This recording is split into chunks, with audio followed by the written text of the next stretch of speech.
Welcome to Cesareously Speaking with Cesar. You know this about to be good. Welcome to my inner thoughts. Greetings to my fellow classmates and teacher. Welcome to Murder Beneath the Snow, your best crime corner where the snow is thick but the plot is thicker. I'm your one and only host, Cesar, and today we're going to be dissecting The Girls in the Snow by Stacey Green. Now, this book is described as unputdownable, and they couldn't be farther from the truth. Now, I'm not saying that I didn't enjoy the book, but I did put it down several times. I never had the itch of reading more, but I thoroughly enjoyed the book, especially all the twists this book went through. Before I begin, full warning, I am going full spoiler mode, so if you haven't read the book yet and you want to be surprised, pause it, read it, come back. I'll be waiting right here, judging suspects and sipping cocoa like a crime-solving grandma. Psst. Bonus spoiler alert, things are going to get colder than your ex's heart, so put your coats on. The story starts off with a chill, literally. Two teenage girls, Madison and Kaylee, are found dead and posed in the snowy woods of Stillwater, Minnesota. This creates a horrifying, eerie, and very neatly staged atmosphere. Think criminal mastermind with OCD vibes. Nikki is an FBI agent and criminal profiler back in her hometown for the case. The problem is, Stillwater isn't just a place where two girls got murdered. It's where her own parents were murdered when she was only just 16. You see, she went out to party and get lit with you know what. She came back home to the site of her parents murdered and someone creeping up the stairs. This isn't just another case, it's very, very personal. Because apparently the best way to deal with childhood trauma is to dive headfirst into a double homicide.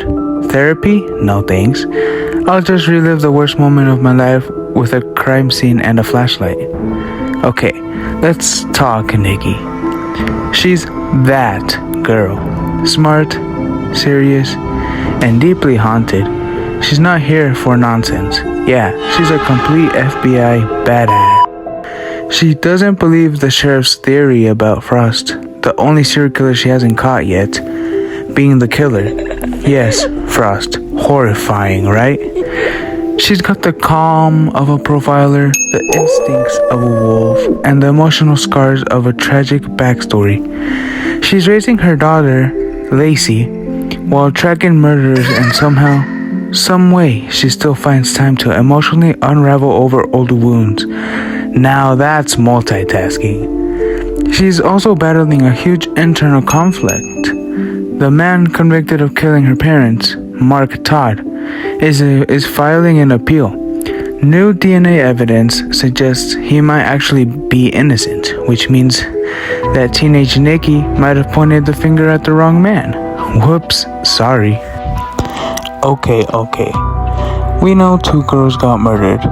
Let's dig into the real tea. Who killed Madison and Kaylee? What monster was capable of such things? Killing two high school freshmen is just plain out evil. And what could the motive for the murder possibly be? As I predicted, not that I'm surprised, as I'm usually almost always right, turns out it wasn't the infamous serial killer Frost. The sheriff pushes the theory hard though, because, well, of course he does. The serial killer fits the narrative and lets the town sleep at night. The killer had tried to stage Frost to throw suspicion off of him. Nikki, being the FBI agent she is, sees right through the snowstorm of BS and she immediately suspects someone local did it. The killer is actually Bobby Vance and his mother, Mindy Vance. Bobby Vance is a student at a local college, and he and his mother try to cover up the murders of the two young girls. Bobby hits up Nikki and tells her that he wants to talk about the case, but it was just a trap, and the mother-son relationship between Bobby and Mindy makes it so that Mindy watches over her son and tries to cover up for him. To do this, they kidnap Nikki and they try to pull all sorts of shenanigans over her, but it doesn't work. Nikki eventually comes to learn that he staged the bodies of the two young girls to mimic Frost's signature, hoping the FBI and the local sheriff's office would pin it on the serial killer and leave town. However, there were many patterns that Nikki decided to keep secret from the public just in case something like this would ever happen. Frost's victims always had a red tie to their hair, and these two girls didn't. Also, Frost always left the bodies in a place that was more easily noticed. This time they were hidden in a field. That made Nikki believe it was someone local instead. Honestly, it's a perfect mix of ego, manipulation, and cowardice. Classic teacher turned predator energy, you know? The book is packed with twists like, oh no, she didn't, levels of betrayal. And the themes of symbolism, mwah. First, trauma. Nikki's carrying more emotional baggage than a Spirit Airlines passenger. Second, the snow. The snow here isn't just part of the background, it's like a giant metaphor, kind of like a puffy jacket. It hides bodies, it muffles noises, and it makes everything look innocent when really it's screaming danger. Honestly, the snow in this town has a better plot twist than most crime shows nowadays. Third, trust. Trust? In Stillwater, Minnesota? Yeah, no. I wouldn't trust a handshake without gloves. Fourth, the sheriff's Frost theory. For some very odd reason, the sheriff was obsessed with thinking that Frost did it. And it feels like he wanted to wrap the case just to grab a dozen donuts and get back to his true crime podcast hearing hobby. Spoiler alert, he's probably a fan of Cesareously Speaking. Okay, let's get back on track. Throughout all the new information that Nikki learns, she learns more about the truth about what actually happened the exact night her parents got murdered. She thought that she just went out to party and someone tried to rob her parents and ended up killing them, but she couldn't be farther from the truth. She wrestles the truth about her parents' murder throughout the whole story, basically. Flashbacks throughout the book reveal what she thought happened. Mark Todd, a neighbor, killed her parents during a burglary, but now new DNA evidence shows that Todd is actually innocent. Nikki learns that her parents' murder had nothing to do with a break-in at all.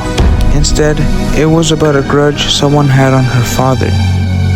The killer of Nikki's parents was Ray Dyer, the father of Nikki's former best friend Lisa, who was also an FBI agent. Ray Dyer, was also good friends with Nikki's dad. Ray had a dark secret. He had been sexually abused by his father during his entire childhood. Nikki's father knew about everything, but he didn't do anything about it. When Ray found out about this information, he immediately felt betrayed. This ultimately led to the rage and the fury that caused him to murder Nikki's parents. It's absolutely devastating, and it shakes Nikki to her core. Her whole life, she believed she'd helped deliver justice, but she just realized that she helped convict an innocent man who was once her neighbor, and the real killer was someone right under her nose. To be exact, it was a family friend. a man who had once taught her how to fish. Oof. Let's get deep. Snow is everywhere. It hides things. It preserves them. It makes everything look peaceful, right? But beneath the surface, it's a mess. Just like Stillwater and like Nikki. Memory is huge in this book. Nikki's memories of her parents' death are fractured and emotional. She learns the hard way that trauma rewires how we remember, and sometimes your brain tells you a story just to help you survive. Trust is the ultimate question here. Can Nikki trust her instincts, the people around her, her own memories? Her entire job is about reading others, but what happens when she misreads her own past? Also, side note, if I were Nikki, I would have turned in my FBI badge the moment someone locked me in a basement without my coffee. Stacey Green cooks with this book. She blends crime, emotion, and character work so well. And she doesn't shy away from the tough stuff. Yeah, the murders are tragic, but so are the lies we tell ourselves to survive. Nikki is flawed. She's relatable, and she's just trying to hold it all together while the world throws snowballs full of trauma at her face. And the best part is that she doesn't break. It's more like she bends. She cries, she questions everything, but most importantly, she keeps on going, and that's what makes her such a great lead for a series. She's not invincible, she's just determined. Also, justice, it gets served pretty well, I'd say. Nikki clears Mark Todd's name. She catches Ray Dyer and confronts the past that she's been avoiding for well over 20 years now. This girl deserves a vacation and a therapist. Would I recommend this book? Yes, I would. It kept me interested throughout the whole story, and to think that there are more books in the series? Heck yeah. Okay, well, that wraps up our dive into The Girls in the Snow. If you're into crime stories with cold cases, colder towns, and warm character arcs, pick up the next book in the series. It's called One Perfect Grave, where Nikki tackles a new case and continues unraveling the web of her life. If you love this episode, hit follow, leave a review, and share it with your fellow murder nerds. Until next time, stay sharp, stay skeptical, and always question people who just happen to be in the woods. Stay sharp, stay skeptical, and remember to stay out of the snow.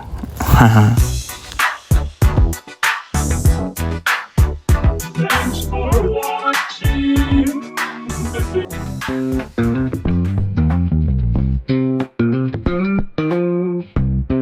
If you enjoyed the podcast, make sure to subscribe to my YouTube channel.